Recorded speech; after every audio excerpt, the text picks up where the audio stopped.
오늘 하나님의 말씀은 시편 46편 1절에서 11절 말씀이 되겠습니다. 하나님은 우리의 피난처시요 힘이시니 환난 중에 만날 큰 도움이시라.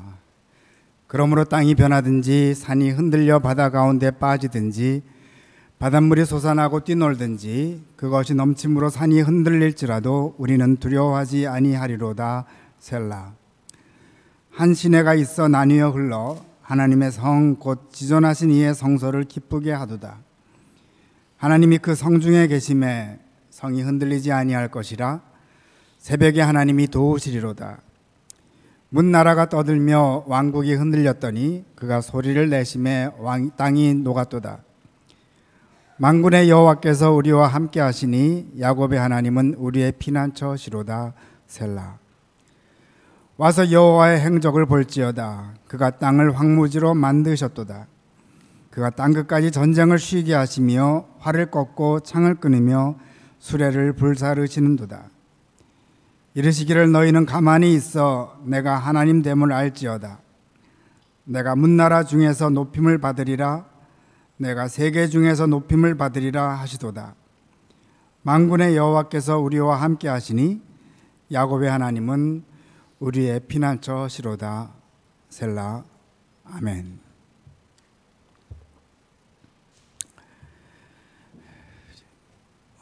많은 분들도 그러시겠지만 제가 한국에 있는 친구들과 카톡을 하고 있습니다. 친구들의 이런 글 저런 글을 보다가 문득 이번 주가 종교개혁 500주년이라는 글을 제가 올렸습니다. 정치 종교 이야기는 삼각이로 되어 있는데 역사적 사건 정도는 용납이 될 줄 알고 올렸습니다. 고맙게도 카톡방을 운영하고 있는 친구는 제 글을 보고 바로 종교개혁에 대해서 찾아보기 시작했다고 또 답변이 왔습니다. 이 친구가 카톡방에서 정치 종교 이야기를 삼가자고 원칙을 내세운 친구였는데 제 글을 보고 종교개혁에 대해서 관심을 갖게 돼서 저는 한편 마음이 놓였고 기뻤습니다. 사실 이 친구는 무신론자입니다. 계속 글을 달기를 개혁이 혁명보다 어려워서 개혁에 대해서 관심이 많고 그래서 종교개혁에 대해서 알아보고자 한다고 합니다. 이 친구는 산부인과 의사인데 개업 초기에 좋지 않은 일이 생겨서 산과는 그만두고 좋은 말로 그만둔 거고 때려치고 부인과만 운영하고 있는 친구입니다. 아마도 그래서 그런지 의료개혁에 관심을 두고 있는지 모르겠습니다. 개혁이 혁명보다 어렵다고 여기면서 글을 써 내려간 것입니다. 혁명은 영어로는 revolution, 개혁은 reformation. 혁명은 완전히 뒤집어 놓는 것인 반면에 개혁은 천천히 바꾸는 것이라고 많은 분들이 알고 있습니다. 제 친구는 세상을 한꺼번에 뒤집는 혁명보다 진짜 훌륭한 것은 천천히 바꾸는 개혁이라고 생각하며 종교개혁에 대해서 알기 원했던 것입니다.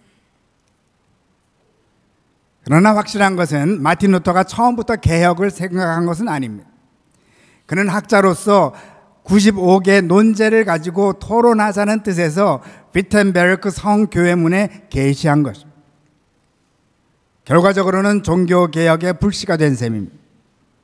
500년 전에 있어서 후의 역사학자들에 의해서 루터가 최초의 종교개혁자로 인정을 받게 됩니다. 그런데 사실 루터 전에도 종교개혁을 시도한 그룹이 있었습니다. 체코의 얀 후스라는 사람입니다. 루터보다 100년 전에 교황청과 논쟁을 벌이게 됩니다. 그는 이미 체코말로 설교를 하기 시작했던 것입니다. 이 당시는 예배시 라틴어만 사용했습니다. 그리고 이때 이미 면죄부 판매가 시작되어서 후스는 면죄부 판매에 대해서 비판하고 나섰습니다. 결국 파문을 당합니다. 마지막 재판 자리에서 끝에서 다음과 같이 외칩니다. 진리의 유일무이한 원천은 성서에 있다. 진리의 유일무이한 원천은 성서에 있다. 끝내 이단으로 정죄되고 사형 선고받고 화형을 당합니다. 그날이 정확히 1415년 7월 6일. 종교개혁은 1517년이니까 정확히 후스가 화형당한 후 102년 만에 루터를 통해서 종교개혁은 다시 시작된 거예요.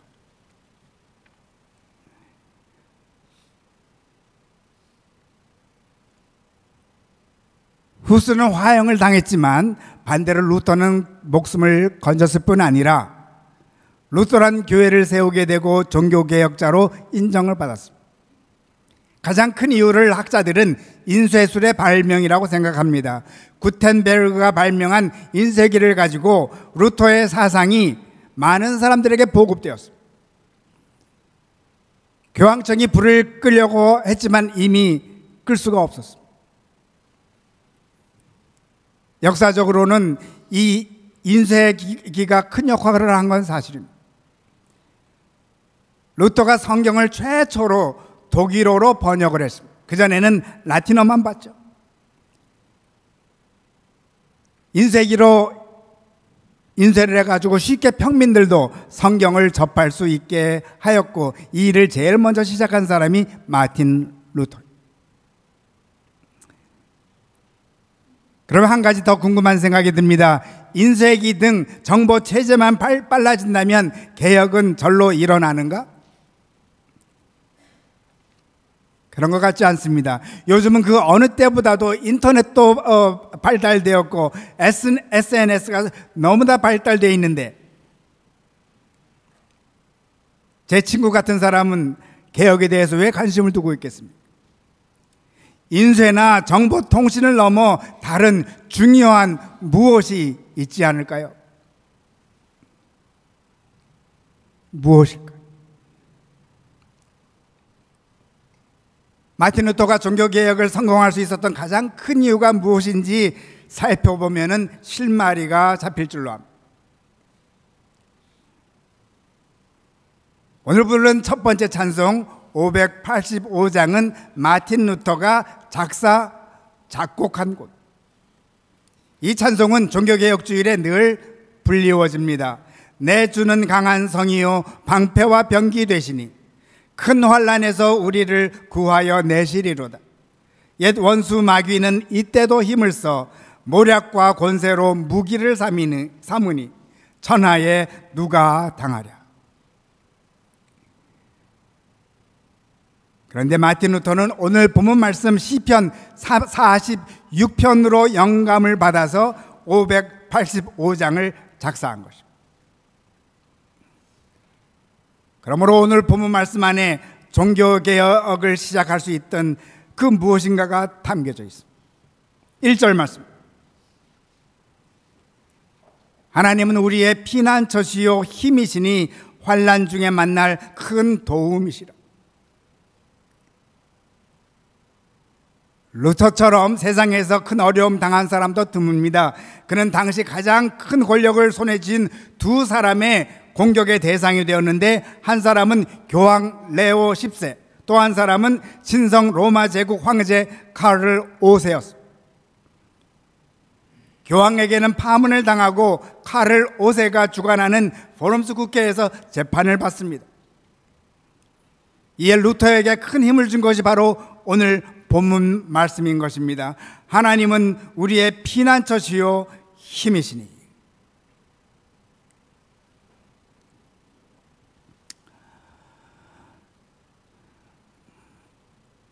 얼마 전 류시화 시인의 책에서 스페인어로 퀘렌시아에 대해서 알게 되었습니다.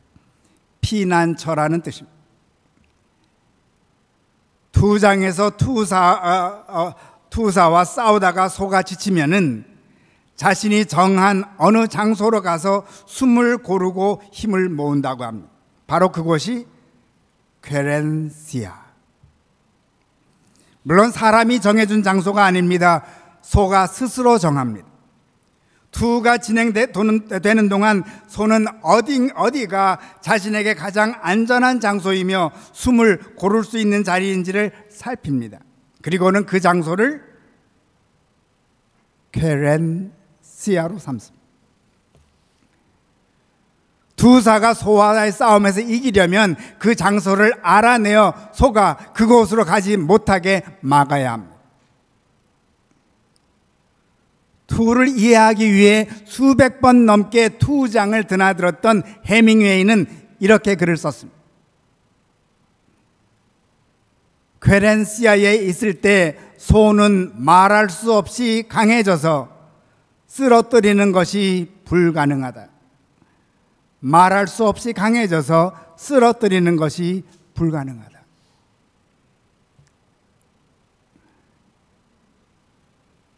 오늘 시인과 함께 마틴 루터는 이렇게 노래를 부르고 있는 것입니다. 하나님은 우리의 쾌렌시아시니. 하나님을 쾌렌시아로 삼는 자는 그 누구도 쓰러뜨릴 수가 없습니다.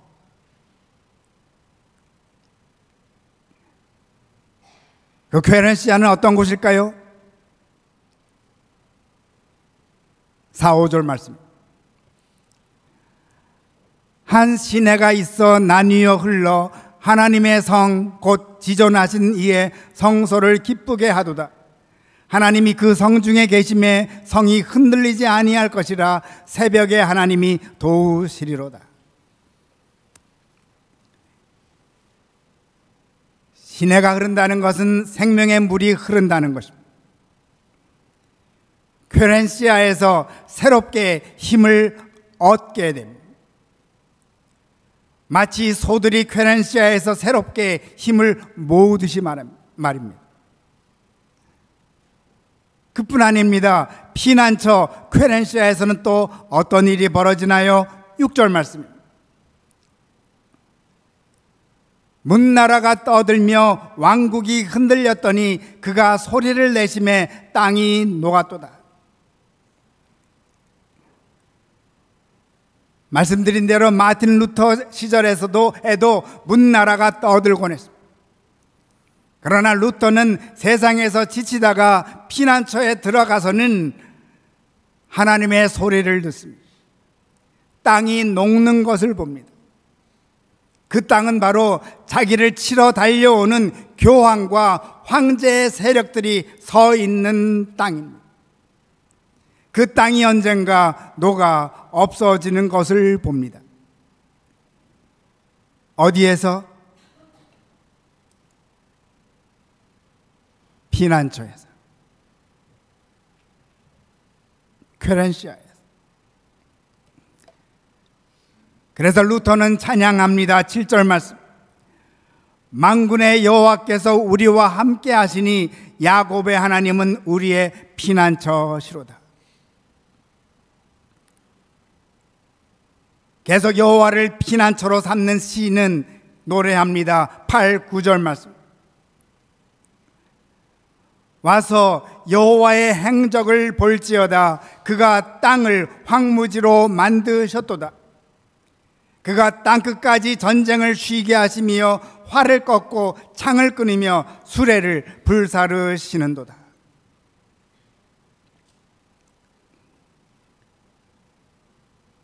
피난처는 단순히 쉬는 곳이 아닙니다. 하나님께서 하신 일을 보는 곳입니다. 생각하는 곳입니다. 기억하는 곳입니다.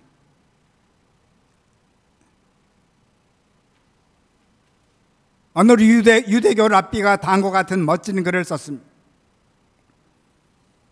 기억은 미래에 대한 약속입니다. 무엇을 기억하느냐가 어떤 미래를 가져오는지를 알려준다는 의미입니다. 그래서 이렇게 표현합니다.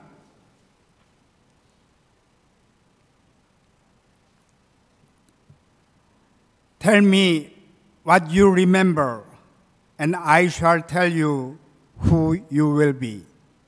당신이 기억하는 것을 말하세요. 당신의 미래를 말해 줄게요. 하나님의 피난처에서 하나님께서 하신 일을 보고 기억할 때 그 기억한 일들이 바로 기억한 자들의 미래가 되는 것입니다. 피난처에 거하는 사람들은 자기들의 미래를 보게 되는 것입니다. 하나님께서 하신 일들이 곧 자기의 미래가 됩니다.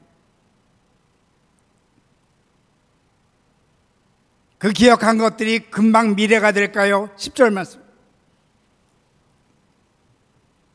이르기를 너희는 가만히 있어 내가 하나님 됨을 알지어다. 내가 문나라 중에서 높임을 받으리라. 내가 세계 중에서 높임을 받으리라 하시도다.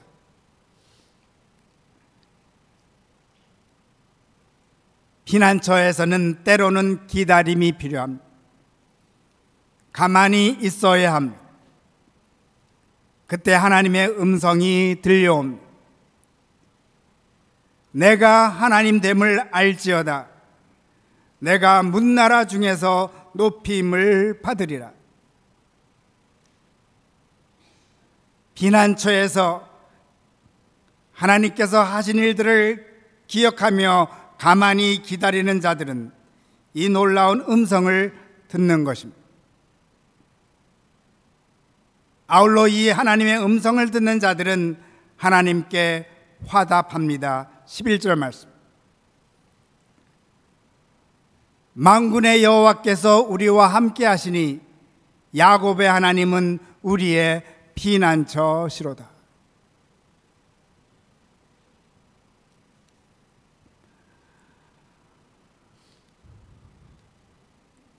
모든 것의 시작은 피난처입니다. 루터는 시편 46편을 의지하여 피곤할 때마다, 유혹이 올 때마다 그는 피난처로 들어간 것입니다. 종교개혁을 잘 마친 것입니다.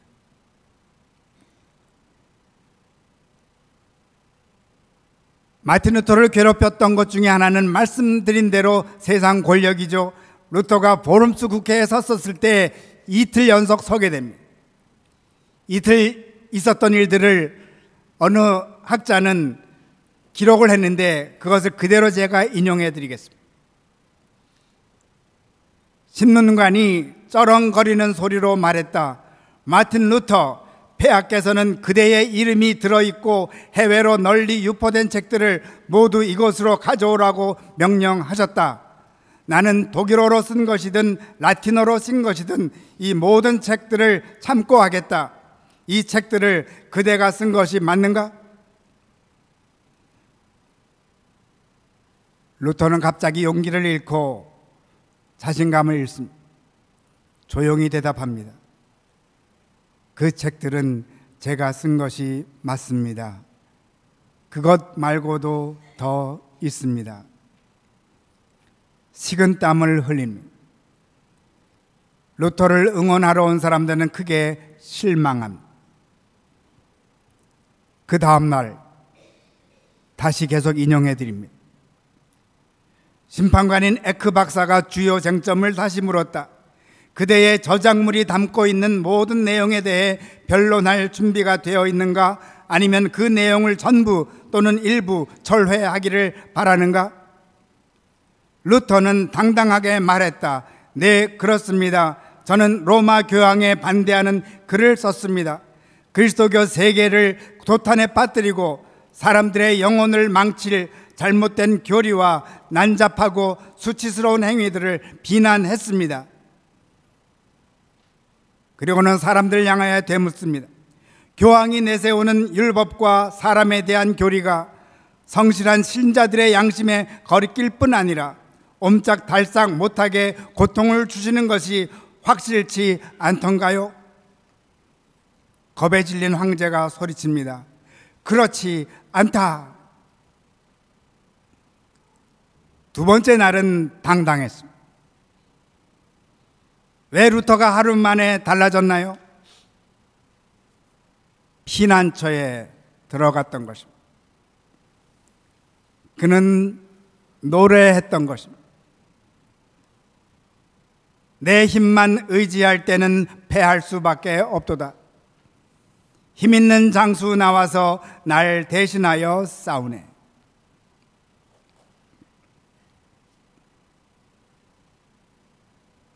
이로써 할 수 있는 것은 루터가 역사적으로 놀라운 업적을 세울 수 있었던 이유는 그는 말씀을 신뢰했습니다. 시편 46편을 사랑했습니다. 하나님을 피난처로 삼았습니다. 그는 자기의 피난처를 확실히 알았던 것입니다. 앞으로도 종교개혁이 되든지 혁명이 되든지 중요하지 않습니다. 하나님을 피난처로 삼는 삶이 중요합니다. 이들을 통하여 하나님께서는 당신의 하신 일을 보여주십니다. 당신의 하실 일을 보여주십니다. 그리고 새로운 일을 시작하십니다.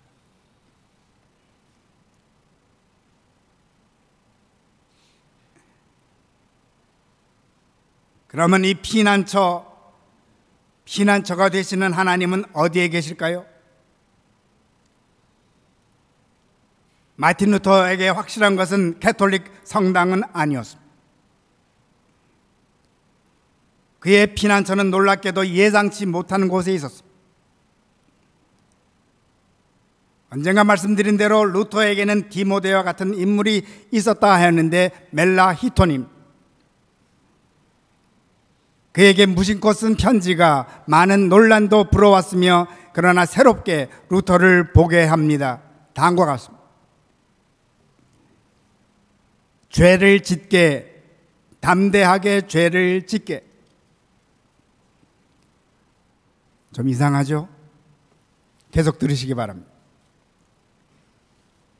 하지만 자네의 신앙이 자네의 죄보다도 커지게 하게나. 우리는 세상의 죄를 모두 지고 가시는 하나님의 어린 양을 알게 된 것으로 충분하지 않은가? 설령 우리가 하루에도 100만 번 간음하고 살인한다 하더라도 죄가 우리 안에 있는 그리스도의 왕국을 파괴하지는 못한다네. 그리스도의 왕국을 파괴하지는 못한다네. 그의 가장 중요한 퀘렌시아는 자신 안에 있는 그리스도의 왕국이었습니다. 자기의 어떤 죄도 자기 안에 있는 이 왕국을 파괴하지 못한다는 확신을 갖고 있었습니다. 물론 이로 인해 루터가 죄를 마음껏 짓게 된 것도 아닙니다. 도리어 죄와 더 멀어집니다. 사실 자기의 어떠한 죄도 이미 자기 안에 이루어진 그리스도의 왕국을 무너뜨릴 수 없었던 것을 믿었기에 아이러니컬하게도 그리스도의 종이 되었던 것입니다. 그래서 그는 노래한 것입니다. 이 장수는 누군가? 주 예수 그리스도 만군의 주시라.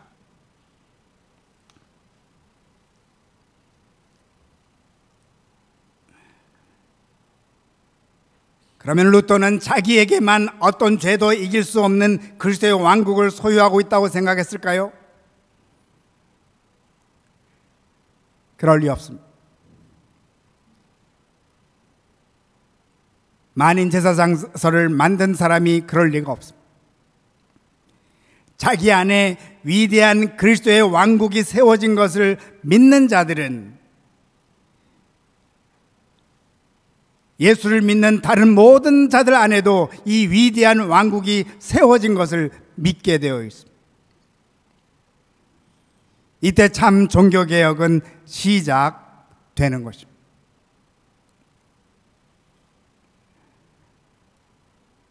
교회 여러분, 오늘 종교개혁 500주년을 맞이하여 예배를 드립니다. 참 종교개혁은 이웃의 죄를 파헤쳐서 고쳐 나가는 것이 아닙니다. 죄악된 우리 안에 우리들의 어떠한 죄도 파괴할 수 없는 그리스도의 왕국이 세워진 것을 새롭게 확인하는 것입니다. 나에게뿐만 아니라 이웃 안에서도. 이때 우리는 새로운 샘물이 우리들 안에 흐르고 있음을 맛볼 것입니다. 새로운 미래가 펼쳐질 것입니다. 하나님은 우리들의 영원한 피난처가 되십니다.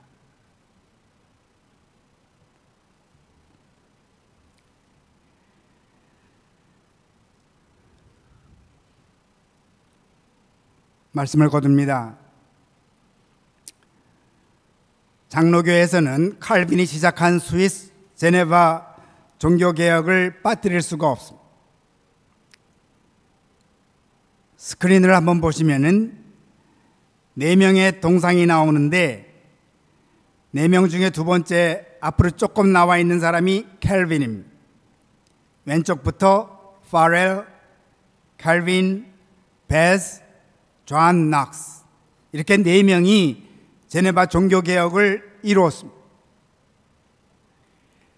특이한 사항은 이들 4명 모두 스위스 사람이 아닙니다. 존 낙스는 스코틀랜드 사람이고 나머지 3사람은 모두 프랑스 사람들입니다. 이들은 4사람 모두 이민자들입니다. 이민자들이 종교개혁에 더 깊게 영향을 끼칠 수밖에 없습니다. 자신의 퀘렌시아를 소중히 여기기 때문입니다. 피난처가 항상 필요하기 때문입니다. 이들 모두 하나님을 피난처로 삼은 자들입니다. 그래서 이들도 마틴 루터의 뒤를 따라서 루터의 노래를 부른 사람들.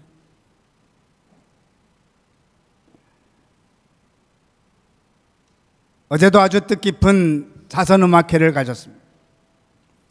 수고하신 분들에게 다시 한번 감사드립니다. 막 시작한 케냐 이민교회를 위한 음악회를 가졌습니다. 한마디로 함께 이민자들은 희망의 사인이 되었음을 축하하는 음악회였습니다. 케냐 사람들은 자기들의 예쁜 케냐 민속 옷을 입고 와서 함께 노래를 불렀습니다. 어느 케냐 교우님이 음악회 후에 저에게 와서 말하기를, 두 교회가 함께 온 세상에 희망이 되십시다.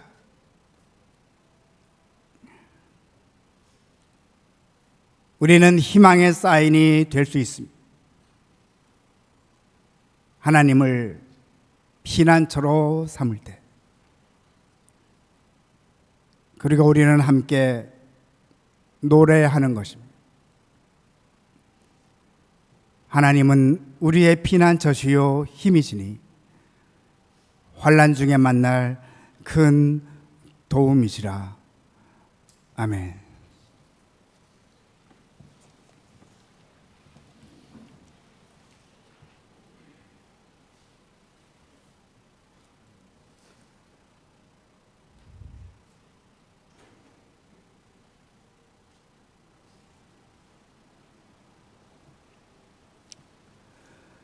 우리들의 영원한 피난처가 되어주시고 우리의 퀘렌시아로 주님을 삼을 수 있도록 축복하여 주셨음을 감사드립니다.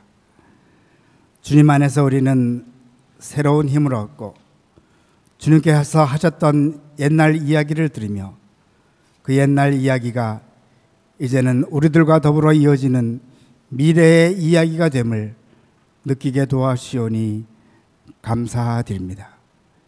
이 귀한 피난처를 저희들에게 주셨사온데 늘 피난처에서 새로운 힘을 얻고 하나님께서 원하시는 새로운 역사에 열심히 동참하는 저희들 모두가 되게 축복하소서.